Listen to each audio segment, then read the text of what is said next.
உங்களோட குழந்தை 10th standard போகிறாங்களா? 10th ஸ்டாண்டர்டுக்கு தேவையான புக்ஸ் அண்ட் மெட்டீரியல்ஸ் பிடிஎஃப் எல்லாமே ஒரே இடத்துல கிடைக்குன்றது உங்களுக்கு தெரியுமா? 10th ஸ்டாண்டர்டில் அதிக மார்க் எடுக்கணும் அப்படின்னா நீங்கள் ப்ரீவியஸ் இயர் கொஷின் பேப்பர்ஸ் எல்லாத்தையும் நல்லா படிச்சுட்டு போகணும்.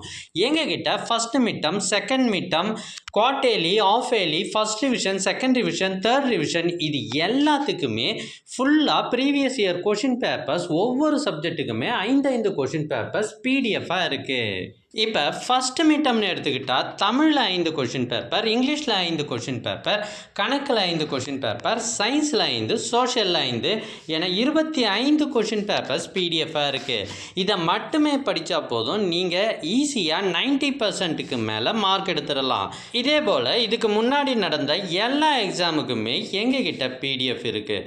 அது மட்டும் இல்லாமல் பப்ளிக் எக்ஸாமை பொறுத்த வரைக்கும் இதற்கு முன்னாடி 5 வருடத்தில் நடைபெற்ற அனைத்து கொஷின் பேப்பர்ஸும் எங்ககிட்ட பிடிஎஃபாகவும் இருக்குது, புக்காகவும் இருக்குது. இந்த புக்கில் கொஷின் அண்ட் ஆன்சர்ஸாகவும் இருக்குது. இது எல்லாம் உங்களுக்கு வேணும் அப்படின்னா ஸ்க்ரீனில் தெரியுற இந்த நம்பரை காண்டாக்ட் பண்ணுங்கள். தேர்வுகளில் அதிக மதிப்பெண் பெற்று வெற்றி பெற வாழ்த்துக்கள்.